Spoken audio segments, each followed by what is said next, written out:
Welcome, everybody, to episode 2 of Road Work Ahead, a podcast that explores the unmapped future of business and technology. My name is Sam Gurr, and I am your host. Today, I give you an interview with Mitch Shue, the executive director of AIRISE at Clemson University and a professor of practice in Clemson School of Computing. Mitch came to Clemson after a long career as a successful technologist, both at the startup level with companies like Webs.com and Hello Wallet, and at the enterprise level with Morningstar, where he served for several years as Chief Technology Officer. Our discussion focuses mainly on the present challenges that companies of different sizes face, from AI adoption to data privacy and security. But we also talked about the next generation of technologists being trained now, and some of the professional and ethical challenges confronting them as they enter the workforce. I found Mitch to be a down-to-earth thinker when faced with an unknown technology landscape, and his emphasis on balancing progress in all areas of technology is excellent advice for us all. I'm grateful for Mitch's time and his expertise, and I hope you benefit from it as much as I did. Mitch, thank you for talking to me. You come from a really interesting background in that you've got a really impressive resume on the startup side, and then you've got an equally impressive resume on the enterprise side, and now you're teaching. So you have your foot in 3 very different, very unique arenas, and I think you have some really interesting perspective when it comes to topics like the future of business with disruptors like AI, data and privacy becoming more and more of an issue, cybersecurity becoming more and more of an issue. So I want to just pick your brain on a few topics, and I want to hear more from the different perspectives about how we should be thinking about some of these topics, maybe approaching them as business leaders, and then maybe just get some ideas about how you're thinking about them on a more personal level, what you see and what some of your gut feelings are. So I think my first most obvious question is, you come from the CTO position at Morningstar. You had something like 1,500 technologists working under you globally. Right. That's right. You're not there anymore, but if you were, or if you had a new opportunity and you were dropped into a similar position, what would be some of your first directives to make sure that that organization was getting up to speed with some of the newer issues that we're talking about, AI, data and privacy, and cybersecurity? Yeah, that's a good question. Actually, when I was serving as the CTO, the advances in technology just never stop. And so one of the challenges we were faced with was cloud computing. And so what we did was we went through our entire workforce to make sure that everybody understood and could have an intelligent conversation about the technology.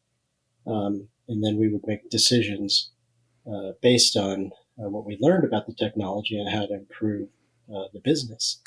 And I think we're still in that same climate with the emergence of AI, which certainly been in development for decades, and all of a sudden is seemingly burst on the scene. The tendency for a lot of technologists is to just find problems and try to apply new technology to solve them.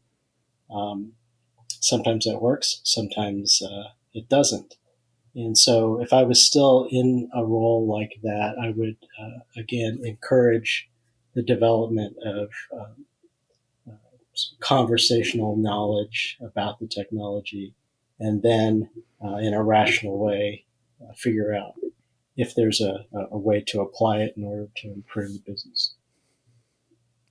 Now you're coming from Morningstar, which is obviously going to be a more conservative setting for a technologist. Right.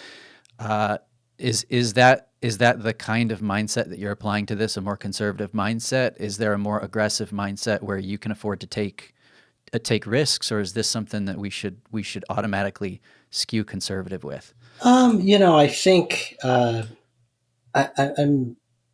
That answer was from my role at Morningstar, which is a decidedly well-established company, um, and you obviously have to have a different approach than you would if you were a startup.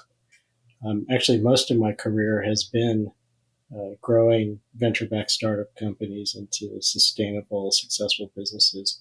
And the approach has some common elements, but clearly, as a startup company, one of the challenges you have is limited runway, right? And you want to make the most of your uh, resources. It's a race against insolvency. So if there's advantages to be had by employing um, technologies like AI in a way that's aggressive and that can sort of increase your mass as a startup, I would certainly look at those. So it's kind of a different approach depending on whether you're a well-established business or you're a startup that is racing against insolvency. When you moved from that startup culture to your position at Morningstar, did you find that you had some catching up to do in terms of shifting mindset? The interesting thing is this sense of urgency. The sense of urgency is quite different when you're at a startup company. You wear a lot of hats, and that sense of urgency is very, very real. When you're at a more established company, um, it's not like Morningstar's going to run out of money, in the next Right. few months or anything like that. So the sense of urgency is somewhat different, and you have to sort of instill that a sense of urgency in your culture, but it has to be authentic. Um, because again, clearly Morningstar is not going to run out of money anytime soon. But you want the teams involved in driving the business to have this sense of urgency. It's um, it's tough, it really is. But Yeah. if you want to be a well-established, long-standing company that is relevant for generations, like a Morningstar, you do have to sort of think about what is going to keep you relevant um, and get people excited. Do you feel like there's going to be a lot of disruption then from these startups who are moving fast, have that sense of urgency? Is there a hesitancy from the enterprise level that's going to come back and bite them? Is there potential for that? I think one of the challenges is that, and this is proven out in history. Sometimes the most innovative companies aren't the ones that win, right? Because no one knows about them, or they're too small. There's too much risk associated with them.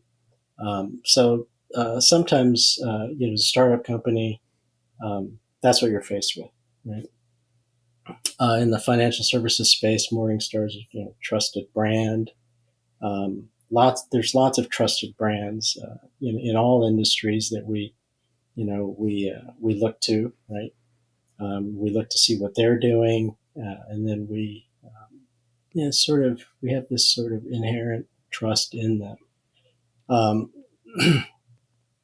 so I think innovative startups. One of the challenges they have is to rise above the noise of every other quote innovative startup, right? I mean, that's why we always see we're seeing this now with AI. It's everybody uh, uh, who's doing anything with AI is going to get some sort of attention, right? And Yeah. it's always happened.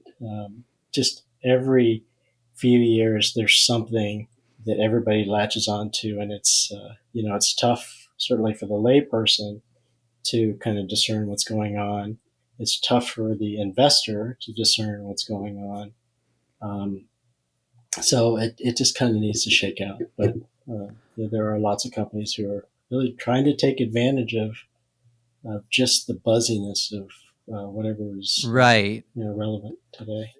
There's definitely that hype that we're almost fighting against, because for people who are inside certain industries, especially people who are well versed in what's going on with AI, I think it's really easy to start looking at that hype and almost wishing it weren't there, because there is this disconnect that eventually is going to come back to bite everyone, because the general public is going to figure it out. We're not we're not dumb people. We understand when you're overpromising something that's just not going to happen.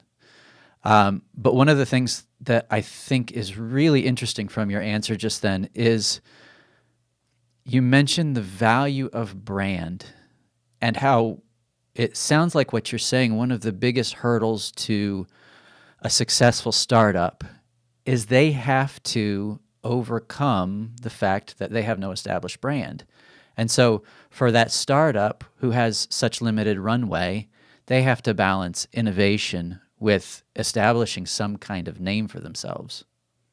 That's absolutely right. And then they have to land a client that has a well-established or recognized brand, because then people can relate to that and say, hey, these people believe in them. And I believe in this brand. So, by extension, you must be doing something really good. And I've seen that several times, in my career. I'm like, there's no way this startup is going to overcome all this brand awareness in their industry, and they have. Right? They've managed to do that. They've managed to do it with superior technology, uh, superior user experience, and just landing the right influential client to push other clients over the edge. And I suppose ChatGPT and OpenAI is probably the poster child for this in this particular cycle, because you have a company that was co-founded by Elon Musk, who is something of a hype machine himself. Right. And you have Microsoft coming and pouring in something like $8 billion into the company. Right. And now you have what is probably one of the more well-established brands in that AI startup culture. The GPT logo is almost instantly recognizable by many people. Right. And for that to happen so fast is pretty incredible. It is. And, I think part of it is because the layperson has access to this technology and can see for themselves what it can do. Right. And so they're able to just sort of spread the word to people who look to them and trust them, whether it's their family or their friends or right. people in their startup, what have you. It's easy for everybody to sort of sell.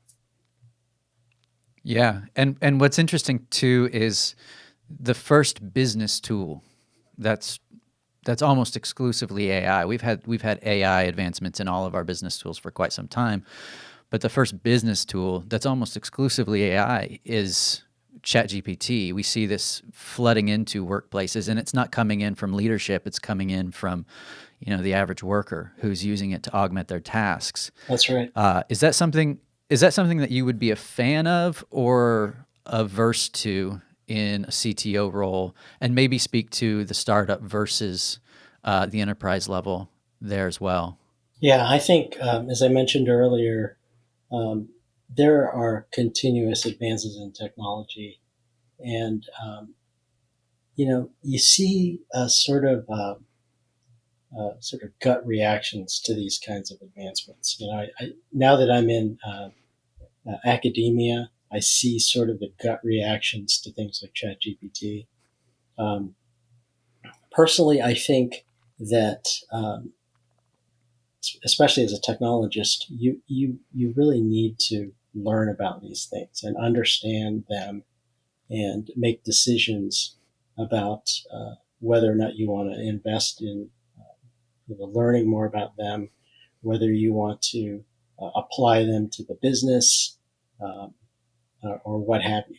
right? I think that somebody who is an expert uh, who uses AI is so much more powerful than somebody who knows nothing and then just relies on AI, right?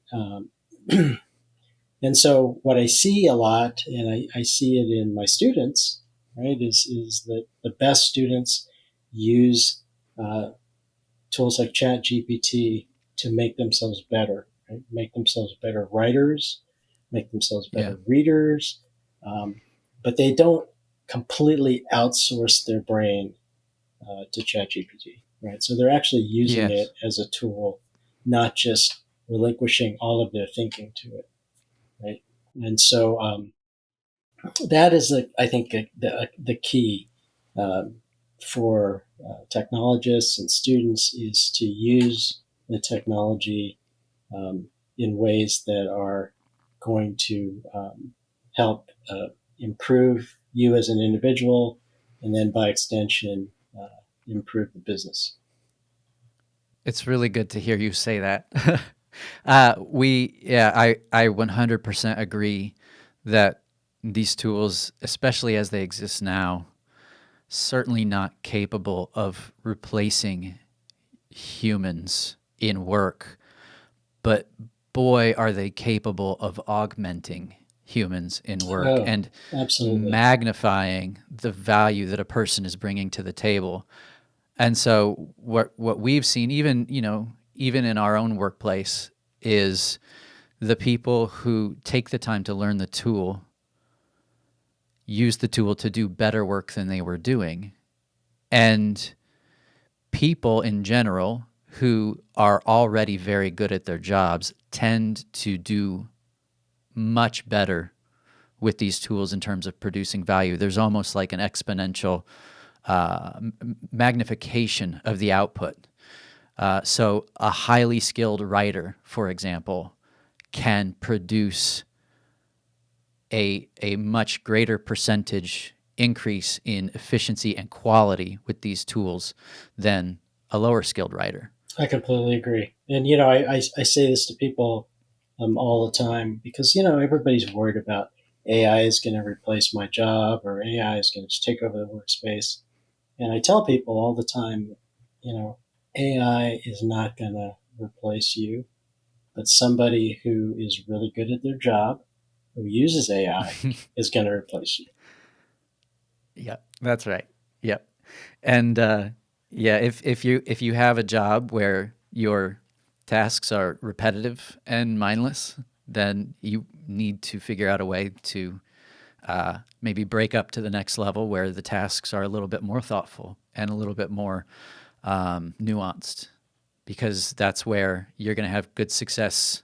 You're going to be able to differentiate yourself with AI tools augmenting what you're doing. Right. Yeah, that's exactly what I think is it can definitely free you up for higher value tasks.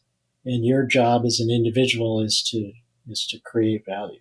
It's to create value for your business.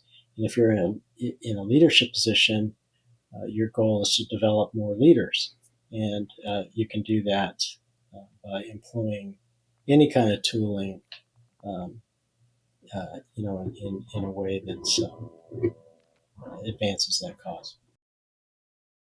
So this should really be a wake up call then for those leaders, for those decision makers, as they approach AI adoption in their organization, to, instead of focusing on the efficiencies of the tool or the bottom line, they should focus on the efficiencies of their people. They should focus on upskilling. They should focus on education opportunities and building something of a culture that says, we love AI, we love our people, we want to put the two together. Yeah, I think one of the challenges that all companies face today is talent, right? Hiring the right talent, and then beyond that, retaining the talent. And the way you retain talent is you have a mission that they believe in. You make the work fun. You're investing in their professional development, right? And you have their back.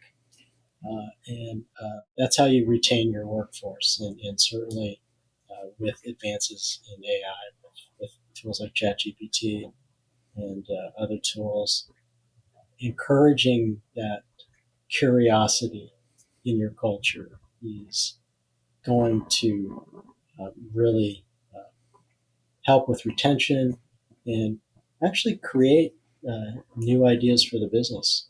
And there's tons of pressure on business these days, right? Regardless of what industry you're in. If you're a well established company, you have to remain relevant for years to come. If you're a startup, Right. you want to try new things, you want to find your place, uh, and you can do it if you look at this new technology and learn about it and understand its strengths and weaknesses and how to apply it to your mission. Well, and what's interesting too is it seems like it's the younger generation just coming up that's doing that, that's taking this seriously, learning about it. And so it's not going to be very surprising to me, I don't think, when companies discover their greatest talent for the next wave of business is coming from those entry level positions, those lower level positions, and not from established positions. That's why I think culture is so important, because otherwise those employees are going to figure out really fast that they have value that their company's not tapping into, and they can go somewhere else Yeah, and be used more efficiently.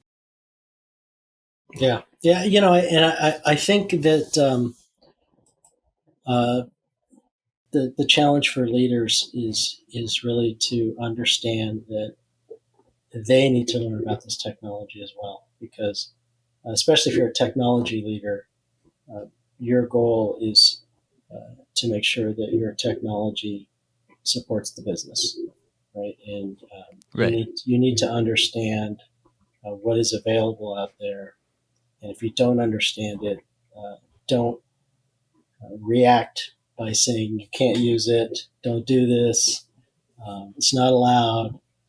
That doesn't support the business. You need to better say, let's figure out what's going on here. Let's figure out how we can remove some friction from our development process, how we can be innovative, um, and maybe there's opportunities to employ AI. However, having said that, um, it's like a lot of technologies that we've seen throughout the years. Some of the technology um, doesn't really solve a problem, and yet technologists are trying to solve problems with the technology just to use the technology. Yeah. Yeah. We have a lot of waste, I think, in that arena. So, how are you approaching this then with students who are, looking to get into the workforce? They're coming up in an age of LLMs and in an age of AI augmenting business on an individual level. How are you telling them to approach this? Is there any caution? Is there just no, go and do, learn as much as you can? What are the caveats that are probably more important that they keep in their minds? Well, most of my students are um, computer science majors, Mm. and one of the things I talk to them about is how to have a long career uh, in technology. And I sort of reflect upon my own career, and I reflect upon my uh, undergraduate program compared to their undergraduate program. And I tell them about a world where there's no internet, there's no personal computer, there's no GPS, there's no smartphone.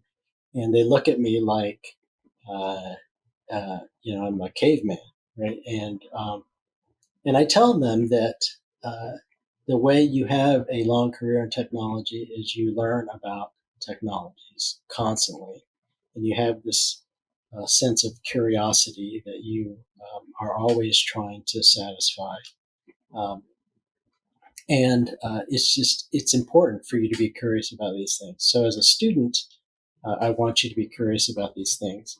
But at the same time, as I mentioned earlier, I don't want you to outsource your brain to something that is not that great at everything, right? I mean, I want to know what you're thinking. I don't want to know what the AI is thinking, right? So when you're asked to write a paper, I want your thoughts on this subject and this subject. Um, I want your thoughts, right? And I want you to go through the thinking process rather than just trying to come up with the coolest prompt to generate something that's going to get you a grade, right? So I tell my students, don't use ChatGPT or any tool to get a grade. Use the tool to learn, because at the end of the day, you who knows something and are able to use AI are going to amplify your skills and your ability to do really cool and helpful things for the world. And it seems to resonate with students. Some of them have completely outsourced their assignment to ChatGPT, and I asked them why. I'm like, why'd you do this? And first of all, they're kind of startled. They're like, well, how did you know? And I'm just like, I'm not a complete idiot. I can tell. Um, but tell me, why? And a lot of it comes down to not being well organized, not understanding time, those kinds of things. And I talk to them about it. I'm like, these are important skills to learn, right? Um, if you can do everything with ChatGPT, why would I hire you? Because I could do your job. I could do what I hire you with ChatGPT. Just like Google, I could just Google everything. If you're going to Google everything, I can Google everything. Yeah. And It's, yeah. they understand. And I guess I have the advantage in that I'm not a career educator. So I tell them that I've interviewed people like them, and I know that within the first minute, I know. Did you cheat your way through school? Did you outsource your brain to some AI? I can tell, right? And one of my students asked me, "How can you tell?" And I said, "Because I ask a question and then I ask a follow-up question." And they're like, "Oh." I'm just like, you cannot cheat your way uh, uh, in your career. You're gonna be discovered, and uh, it's going to be too late, right? So I tell them, don't cheat your future self, right? It's kind of cliche, but I tell them that, don't cheat your future self. No, but it's so true. And even in my own experiences, I use ChatGPT daily, probably in some cases hourly. Mm-hmm. It's a huge part of my workflows at this point. It's something that I'm training myself on. And I also use other AI tools to manage portions of my day. I happen to be one of those people that's extremely disorganized. I have terrible time management. And I'm actually very thankful for AI because there are some really good AI scheduling and time management tools out there. And I use one to manage my calendar. And all it needs to know is what's on the list and roughly how long does it take and when is it due. And it handles the rest. It gives me a time blocked calendar. I can stick with it. If I miss something, it adjusts for me. If somebody schedules a meeting in the middle of a block, I don't have to spend 30 minutes trying to figure out how do I recover from this. Right. I can just go to the meeting and it takes care of itself. My calendar adjusts for me. I think that's an example of what you're talking about, where AI can be an assistant, but you're not outsourcing your brain. Right. Even in writing projects that I've done where I've used AI to help, ChatGPT to help, it's not, will you please write this article for me? It's, will you please assume this personality and let me bounce some ideas off of you? Help me to develop this outline in a more cohesive way. Right. And at the end of the day, you still have to be a very talented editor in order to produce good content. Yeah.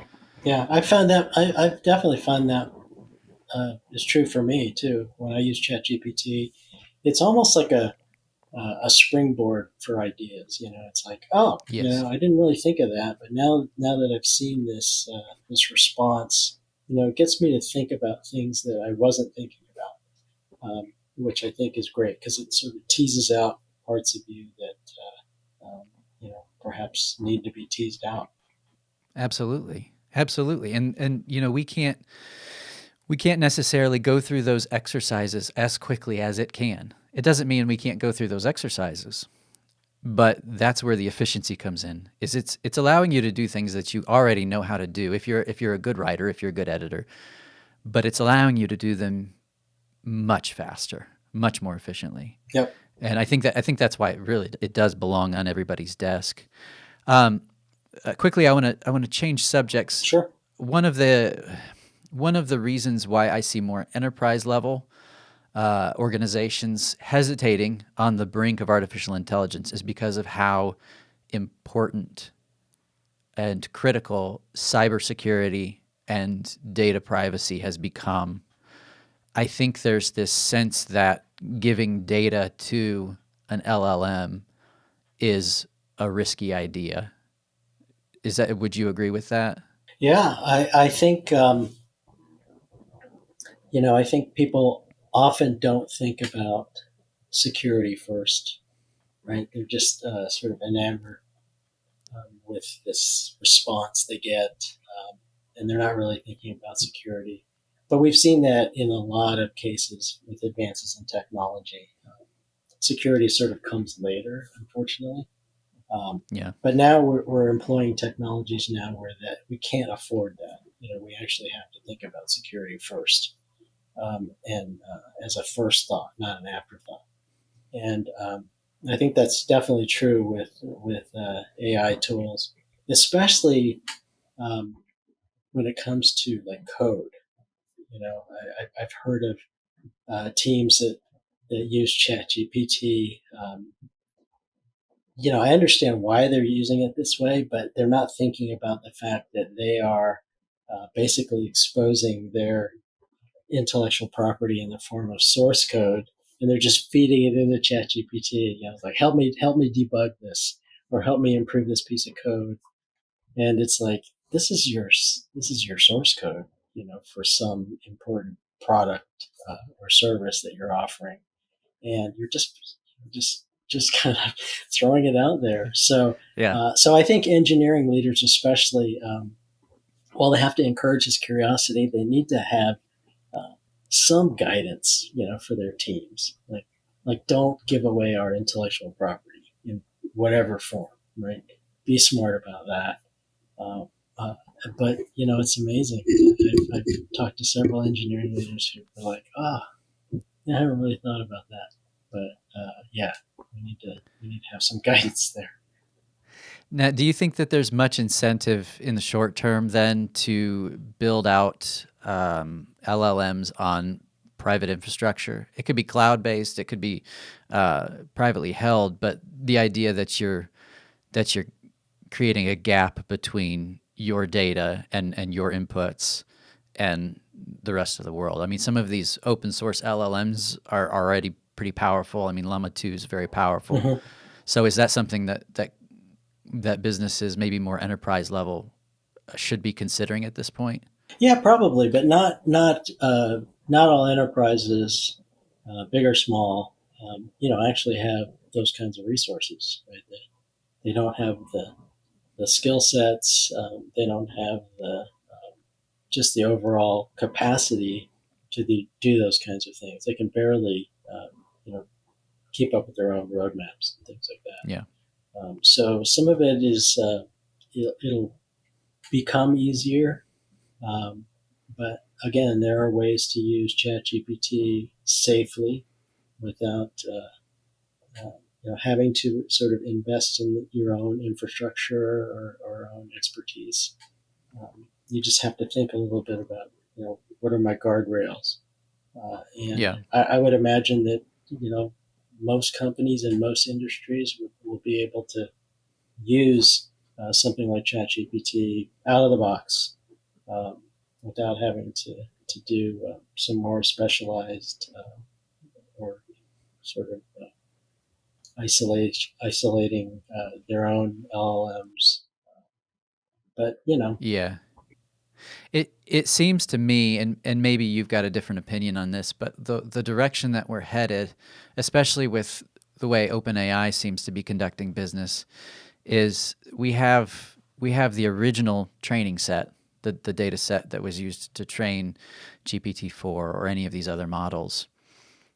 And it seems like the inputs into the interfaces like ChatGPT, it seems like they intend to use those inputs for future training.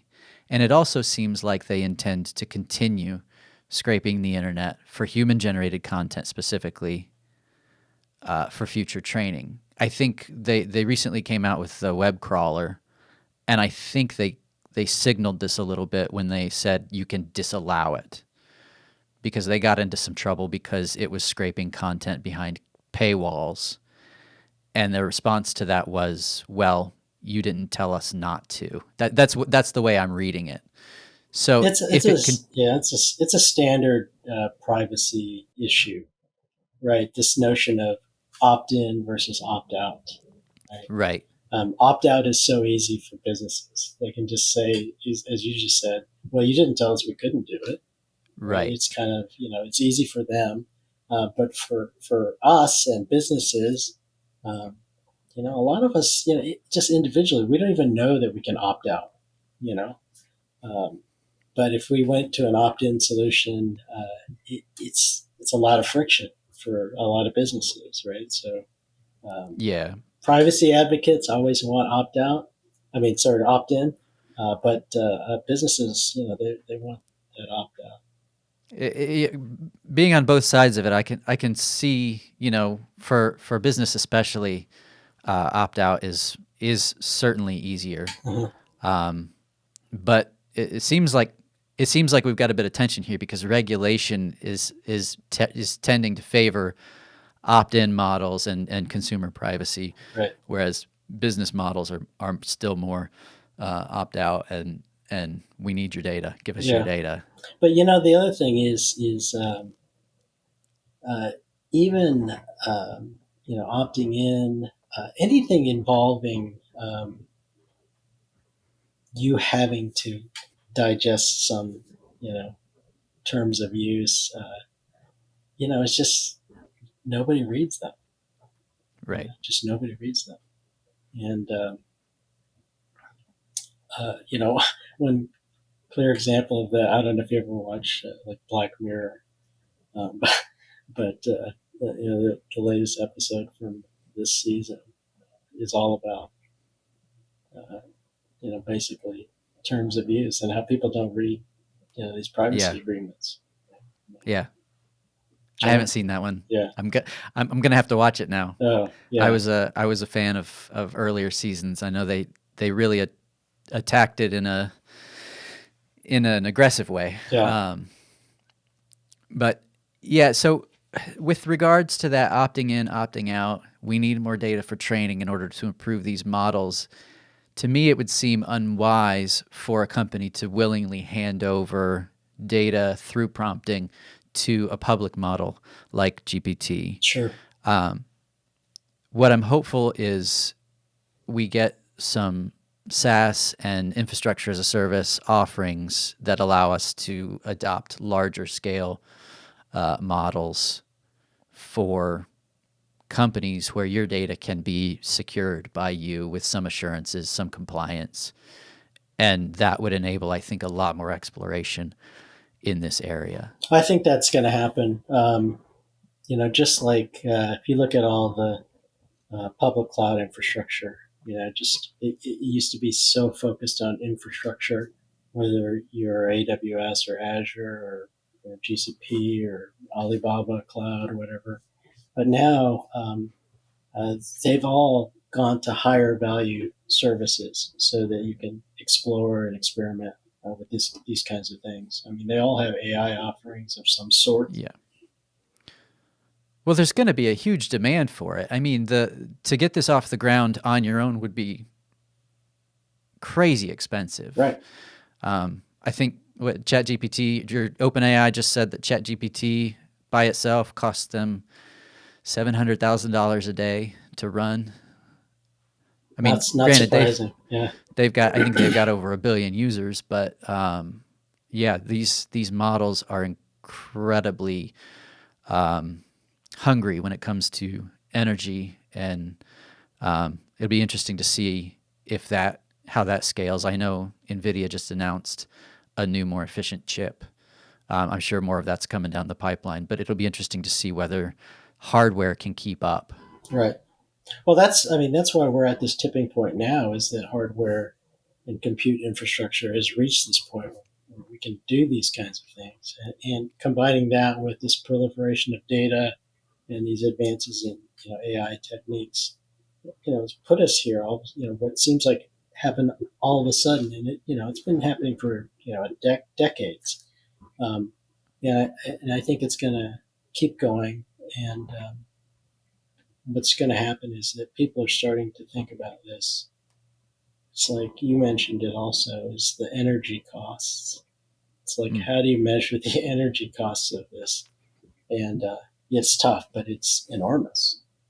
This isn't necessarily the same topic, but I've listened to a lot of people who are in energy, and they believe that we're headed towards lower cost energy in terms of generating power, but also greater efficiencies in running some of these vast computing machines that we've set up. What I think is interesting is you come from a background where you were very heavy in cloud computing. And it doesn't seem to me, maybe you can correct me on this, it doesn't seem to be that AI was really any kind of a focus in the migration to cloud computing for so many enterprises. I think it was generally cost. Is that correct? It was cost and also removing friction, because traditional computing environments would require a developer to, have to provision a server, whether internally or in the cloud, to do some exploration or experimentation. There's a lot of friction there. So by going to the cloud, we remove that friction. It's like, hey, I need to try this out. I'll just spin up a server for half an hour, try this out, tear it down, no friction. But the other driving force is really, is running our own infrastructure a business differentiator.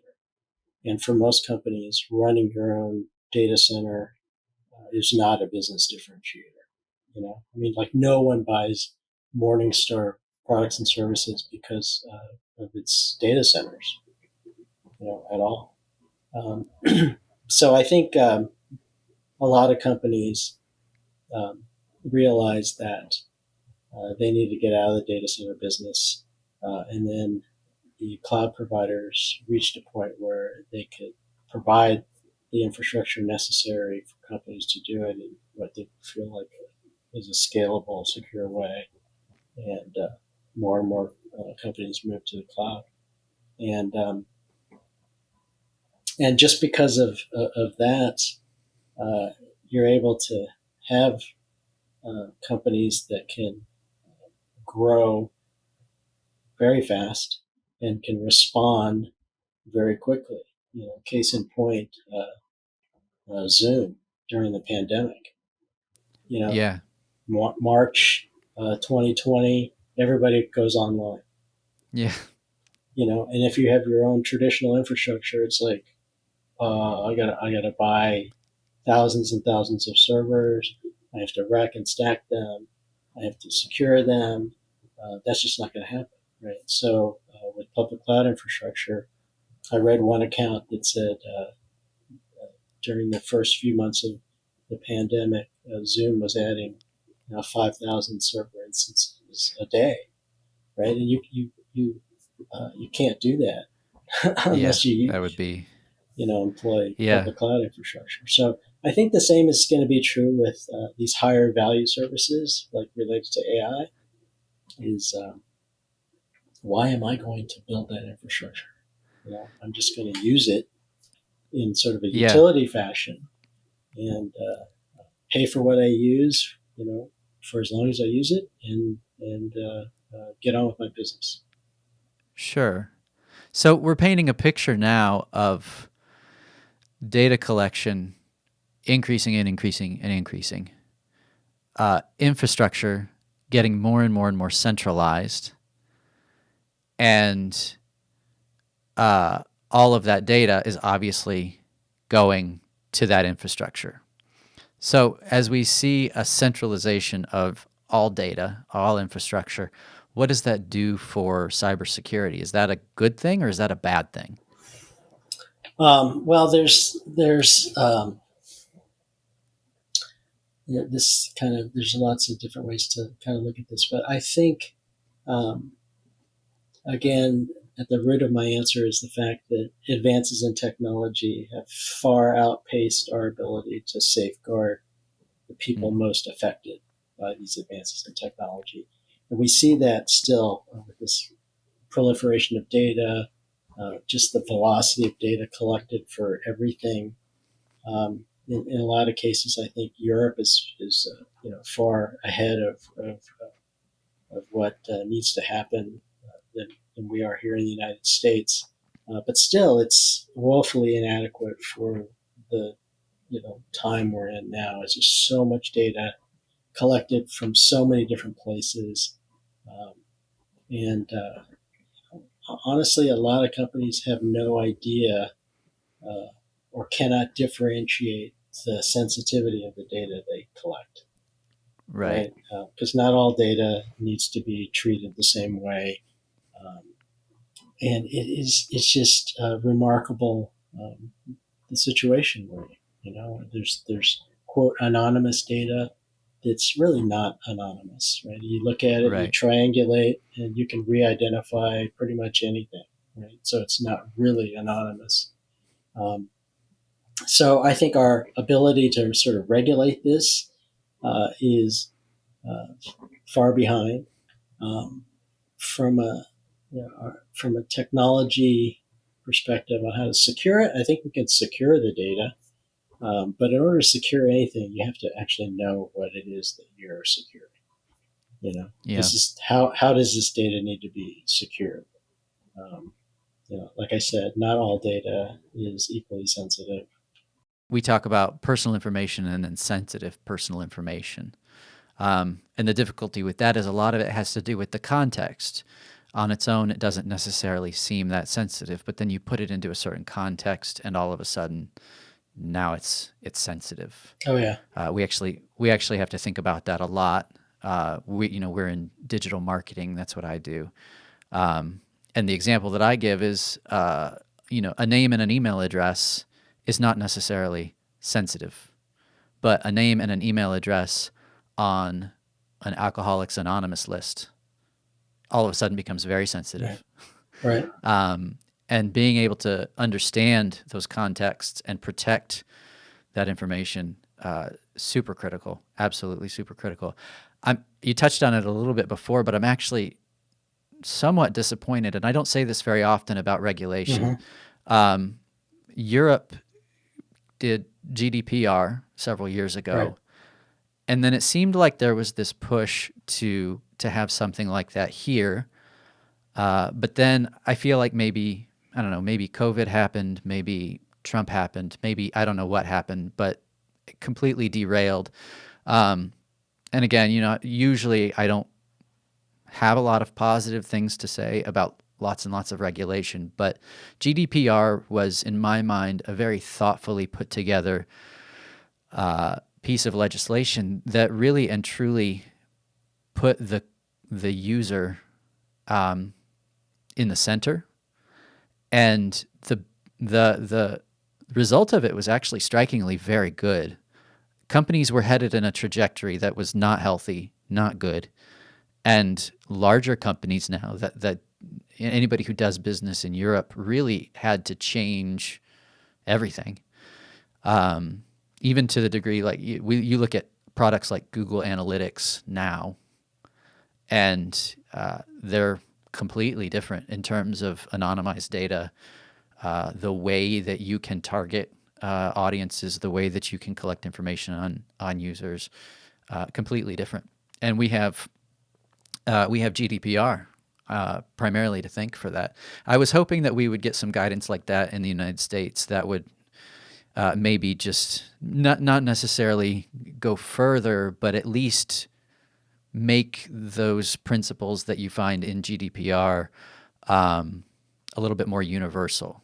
You know, the right to be forgotten as an established right of the consumer.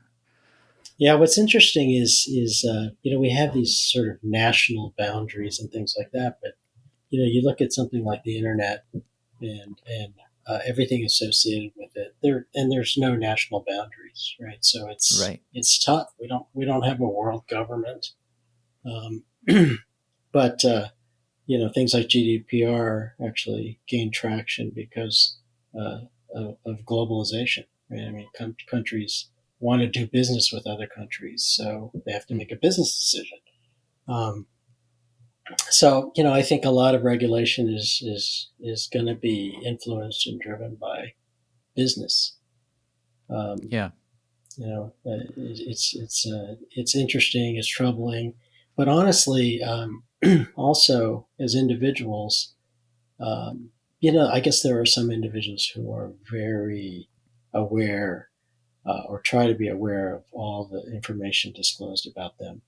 But, honestly, most of us don't know how much Yeah. information is out there available to us. There's an enormous amount of information, and somebody can find enough pixels about us to form a very detailed picture of us, right? And that's why we have this very very targeted marketing, um, and it's kind of scary. But as a technologist, when I see it happening, it's like I understand what's happening. Yeah. Well, and I think that's what makes artificial intelligence such a scary prospect for so many, is because when you have those diffused pixels of information out there, it's not necessarily possible for a person or a group of people Right. to put together an accurate picture. But you throw the computing power of artificial intelligence at it, and all of a sudden you can produce that clear image. You can Absolutely. produce that I clear mean, snapshot of a person's life. yeah. I mean, even before things like ChatGPT and things like that, just your typical basic unsupervised learning. It's just like find me patterns in this data. Yes. Patterns that I can't see. Um, Find them for me, and you look at these emerging patterns, and you're like, wow, that's something I didn't know, and I can exploit that. Yeah. So AI is going to be a nightmare for privacy. We've established that pretty thoroughly. Oh yeah. What's it going to do to intellectual property? Yeah, that's a really interesting question, especially with the rise of all sorts of generative AI platforms, right? For generating music in the style of this person, or uh, actually using this person's voice, uh, Mm, generating just sort of visual art, in the style of some artist. yeah. It is just a crazy time because when you think about traditional intellectual property, it's about it has its roots in rewarding creators, right? Right. And it encourages people to create because uh, I reap the rewards of these things I create, whether it's music or some wood carving that I make or something like that. Mm, It's just like my work, my blood, sweat, and tears have gone into this. And as a creator, because of I created this thing, I should reap some rewards for it, at least for some period of time, right? So that's kind of what's at the root of intellectual property. yeah. But now it's like everything is derivative. Not everything, but that's kind of the exaggeration. But so much is derivative, and we saw this years ago with sampling, right? Music, Hmm. just sampling this song, this song. Um, And, again, people are like, well, shouldn't that person that you sampled get some credit for this? And then some people are like, well, it's not really the thing they created. I just mixed in my work with it. So, maybe not. I don't know. So now it's in our face, right? It's just like, okay, how do we reward the creators? I think some of the absurdity of the more recent IP models is coming to light. The original model, you had a benefactor. The original model, you had a patron, someone who was saying, "I want this. I'll support you in this," and then usually only after that was the art created, not before. Mm-hmm. Now we've shifted to this model where art is created almost more on spec, where you're saying, "I'm going to create this piece, and then I'm going to go find a supporter of it." And we've gotten so accustomed to that model, I feel like, and this is something of a personal opinion, I feel like there's this sense of entitlement that has grown out of that, where people feel entitled to say, I made art, therefore I must be paid.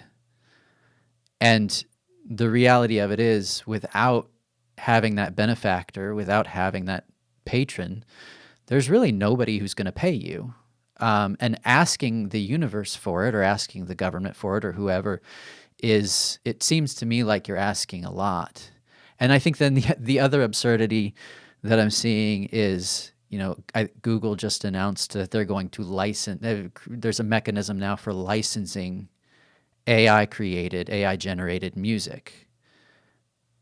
I don't even know what that means. Like, licensing from who Right. has the authority to license it?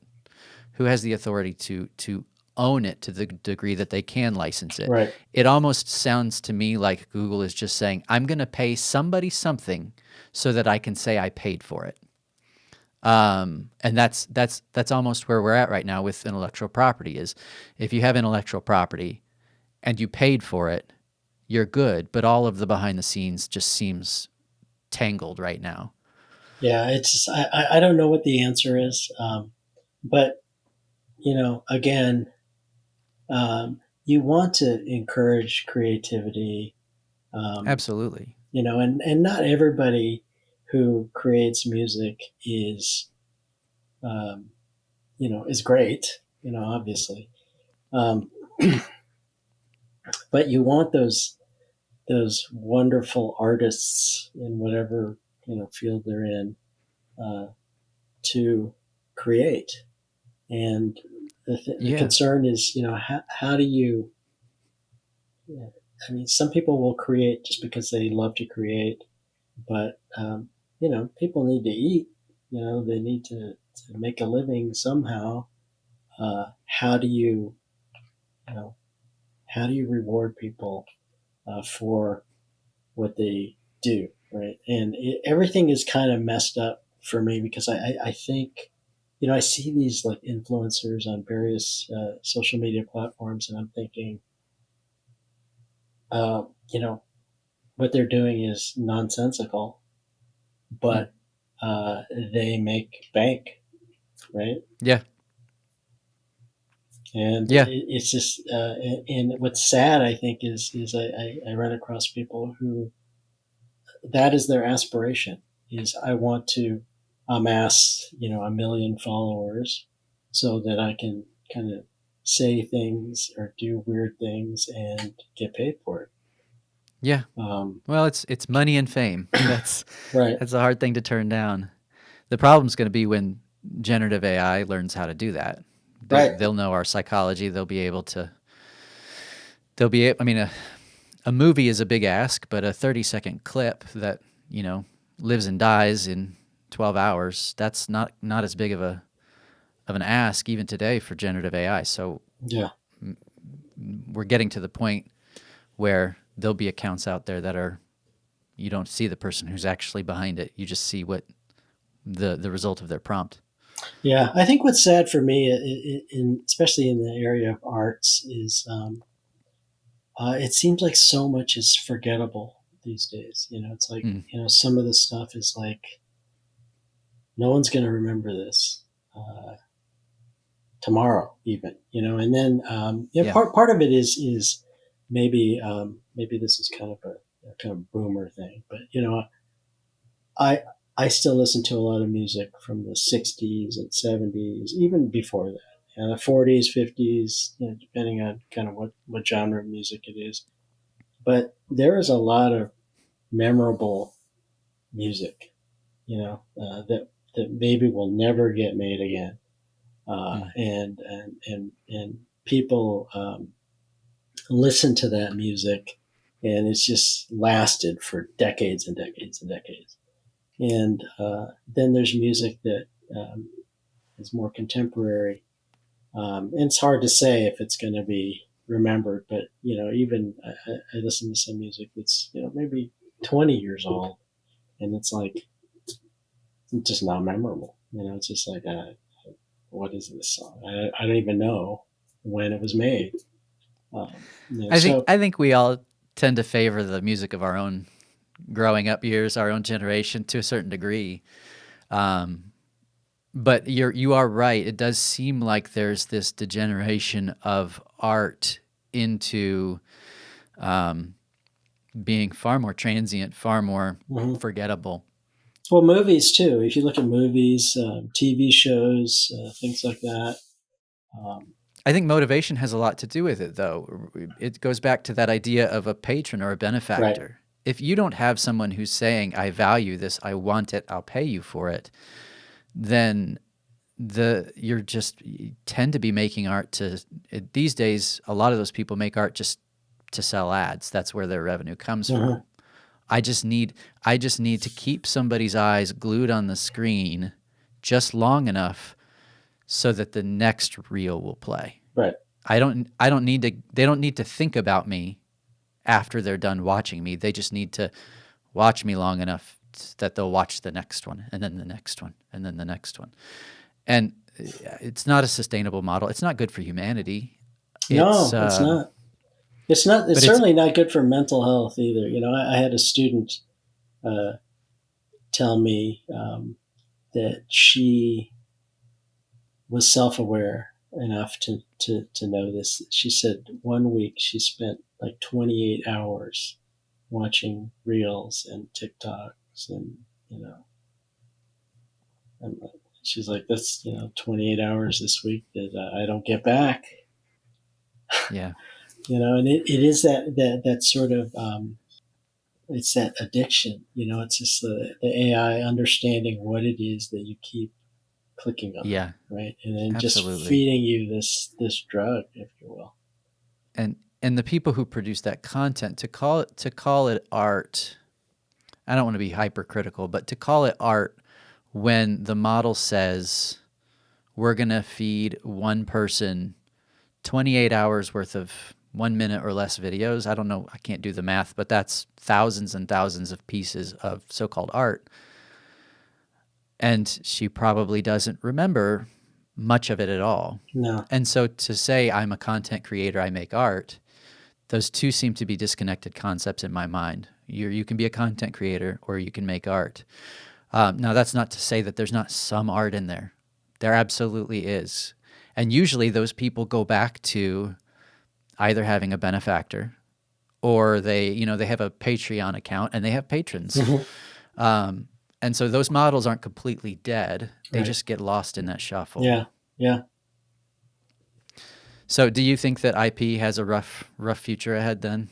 Yeah. I mean, you see it already. It's just like we don't know what to do, honestly, with generative AI.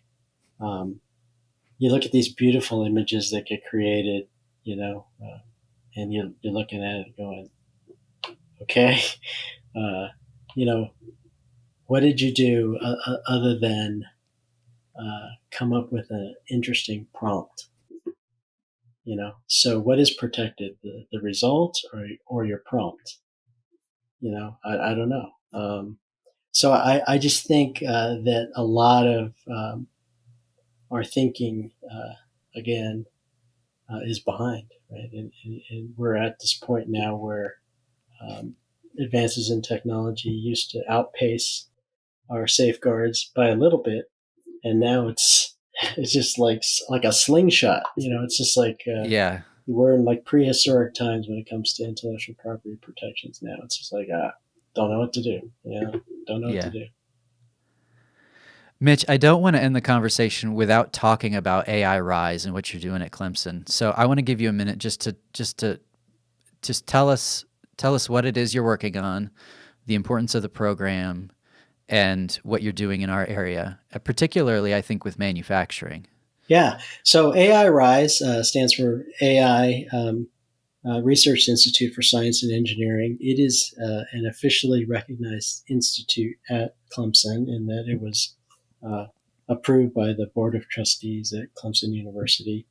It serves as the umbrella for AI research, AI education, and workforce development at Clemson.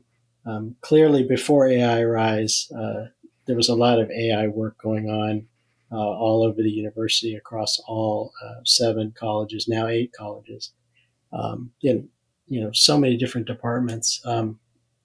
But AI Rise, the institute, was created to sort of be this umbrella.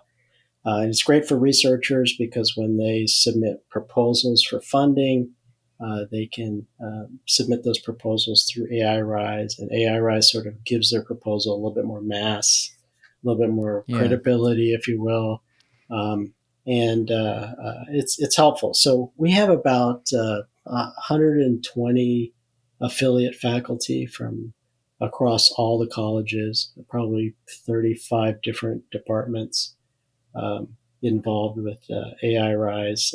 So you have people from art, religion, as well as all the technology fields involved with AI Rise. So it's really about, again, being the umbrella for AI research, education, and workforce development at Clemson and beyond. So our mission is really to take that education component and take it to the upstate, across the entire state, across the region, and we want to focus on the areas that Clemson is known for: advanced manufacturing, biomedical informatics, material science, uh, cybersecurity, cyber infrastructure, and intelligent transportation. Those are sort of 5 areas that Clemson is known for, and so we kind of focus on those kinds of things as well. That's cool. So you mentioned art and religion. That means you're taking a philosophical approach as well as a technological approach. Yeah, I mean, it's interesting. Like historians, for example, trying to figure out how to apply AI to history, right? And there are so many applications. Interestingly, you know, at first you're thinking, well, what's that all about? But when you think about being able to take an AI system and determine the provenance of some historical document, right? It's just like, well, we've always thought that this person wrote this, but given what we know about all the writing in that time period and everything this person wrote, perhaps an AI can help us determine its true provenance. Is it somebody who uh, was sort of near this person and sort of wrote in the style of this person? So it's fascinating, and the nice thing about it is that historical data is not uh, uh, increasing rapidly like data that's being collected. It's a data set that can be Yeah. analyzed in a lot of different ways using new AI It's definitely techniques. more static. Yeah. So it's important to be able to look through historical documents and determine things like provenance and things like that, because so much of what we know and do is based on historical documents, right? It's just like, Right. did this person, have we been attributing this to the wrong person or the wrong civilization even. So it's fascinating what researchers across the university are interested in applying AI to. That's fascinating. And you've had opportunities, it looks like, to do a lot of stuff. I saw a demo just recently on, I think it's called Deep Orange. I guess that's under that umbrella as well, an autonomous vehicle. Right. The latest version of Deep Orange 14, which is an autonomous tracked vehicle, like almost like a tank. Yeah. But before that, Deep Orange 12 was about autonomous driving at raceway speed. Okay. So, basically Formula One car, self-driving. Wow. And the nice thing about that is Clemson was responsible for the common car used for that competition. So all the cameras and sensors, the compute infrastructure, Clemson was responsible for, and then a couple dozen organizations used this common car and basically raced autonomously on the Indy Motor Speedway. And so since then, that has turned into a sort of an international competition. So a lot of times when you see these Formula One cars that are in these self-driving situations, you'll see a Clemson logo on the nose of the car. That's got to feel good. It's very cool. Very yeah, cool. That's pretty sweet. And the idea is, if you can self-drive at 200 miles an hour, you can do a lot at regular neighborhood speed or highway speed, right? Yeah. So that's the idea there. One more thing before we go. Sure. I just want to know, generally, are you optimistic or pessimistic about the future of technology? I'm optimistic. I think that in general, cooler heads will prevail. People are very curious about new technologies, and things will settle out, right? We've seen it in the past. Things that are super hype sometimes are exposed as being super hype. Yeah. And that's not an excuse to write off these tools. It's an opportunity to level up while everybody else is sleeping. Yeah. I always tell people, you just want to be curious and curious about things maybe outside of your normal focus, right? And there's things happening all around you. The world's changing very quickly, and as citizens of the world, I think it's important for us to just understand the implications of these kinds of things. Excellent. Mitch, thank you. It's a pleasure talking to you. Your resume is incredibly impressive. You have certainly covered the gamut of technology, and it's been really interesting to hear your perspective on all this new stuff coming down the pipeline. So thanks so much for having me. I'm incredibly thankful that you were willing to talk, and I'll look forward to catching up with you again maybe in the future, and we can see how we sounded, whether or not we were right or wrong about some of this stuff. Yeah, very good. Thanks again for having me. I really enjoyed our conversation, Sam.